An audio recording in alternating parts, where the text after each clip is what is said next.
हमारी शाम 4 बजे की स्पेशल रिपोर्ट में एक दिल्ली की बात, दिल्ली जैसे शहर की बात, जहां पर प्रदूषण की मात्रा इतनी बढ़ गई है कि लोग घरों से मास्क पहनकर निकलने को मजबूर हैं। ऐसा क्यों हो रहा है? ऐसा क्यों हो रहा है और ऐसा किस लिए हो रहा है, हम आपको दिखाएंगे अपनी शाम 4 बजे की स्पेशल रिपोर्ट में, सिर्फ रोशनी के साथ। आप बने रहिए न्यूज़ दस्तक पर।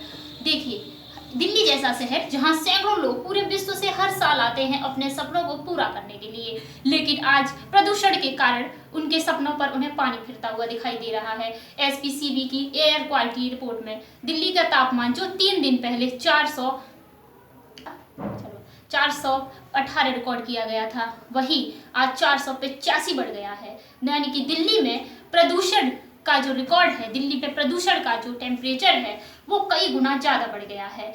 आखिर क्या कारण है इसका? क्या दिल्ली में प्रदूषण रोकने का कोई उपाय नहीं है?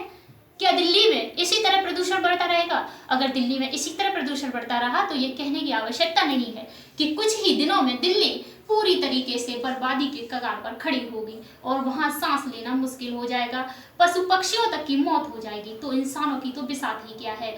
दिल्ली में इस तरह के प्रदूषण को रोकने के लिए सरकार ने जल्दी प्रभावी कदम उठाए हैं। 3 दिन के लिए बदरपुर प्लांट बंद करने के साथ ही साथ ऑड इवन फॉर्मूला भी सरकार लागू करने पर विचार कर रही है। क्या ये प्रदूषण की वजह पटाखों का धुआं है जो दिवाली पे उठते हैं? क्या इस प्रदूषण की वजह दिल्ली में चलती कई सैकड़ों गाड़ियों का धुआं है? क्या इस प्रदूषण की वजह दिल्ली में चलते हुए कई 100 प्लांट्स है इसकी वजह?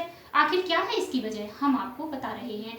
दिल्ली में चलने वाला बदरपुर प्लांट, जिसे 3 दिन के लिए बंद कर दिया गया है, एक दिन में कई सैकड़ों गुना दिल्ली की हवा को प्रदूषित करता है। ऐसे ही अनेकों दिल्ली में प्लांट चल रहे हैं, सरकार ने सभी को 3 दिन के लिए बंद कर दिया गया है। इसके साथ ही सरकार ने दिल्ली में 3 दिन के लिए सभी स्कूलों की छुट्टी कर दी है। लोगों का तो यहाँ तक कहना है कि उन्हें घर के बाहर निकलते ही अपनी आंखों में जलन और सांस लेने में दिक्कत महसूस होती है। आखिर ऐसा क्यों हो रहा है? क्या दिल्ली की हवा इतनी जहरीली हो गई है कि लोग वहाँ सांस भी नहीं ले पा रहे हैं? इसी के चलते हाल ही में दिल्ली में होने वाला रणजी ट्रॉफी मैच भी रोक दिया गया है। खिलाड़ियों ने प्रैक्टिस तो की, लेकिन मुंह पर मास्क पहनकर। दिल्ली में मास्क की बिक्री भी इतनी बढ़ गई है कि जो दुकानदार कुछ दिन पहले मास्क को 90 रुपए में बेचते थे, वो उसे दोगुने दामों में बेच रहे हैं। आखिर इन सब का क्या कारण है? दिल्ली में ऐसे ही प्रदूषण बढ़ता रहेगा या हमारी दिल्ली को कभी इससे निजात नहीं मिलेगा? हमारा सवाल सिर्फ इतना है कि आखिर सरकारें विचार क्यों नहीं करती इस पर? क्यों दिल्ली को ऐसे ही प्रदूषण में छोड़ दिया गया है? क्या सिर्फ 3 दिन तक इन प्लांट्स के बंद रहने से दिल्ली को प्रदूषण से निजात मिल जाएगी? अगर इन प्लांट्स की चिमनियों को ऊंचा उठा दिया जाए और ऊंचा कर दिया जाए तो शायद ये संभावना है कि दिल्ली में प्रदूषण कुछ कम हो। ऑड इवन फॉर्मूले लागू होने से दिल्ली में प्रदूषण कुछ कम हो सकता है। और भी अगर आपके पास दिल्ली में प्रदूषण को रोकने के लिए कोई विचार हैं तो आप हमें लिख भेजिए।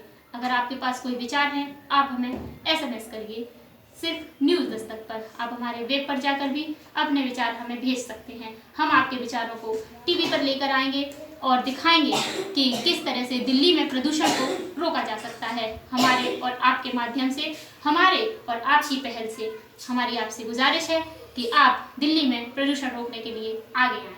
नमस्कार, मैं रोशनी इसी के साथ आपसे विदा लेती हूँ और आशा करती हूँ कि आप सभी देश में इस मुश्किल घड़ी में दिल्ली का साथ देंगे।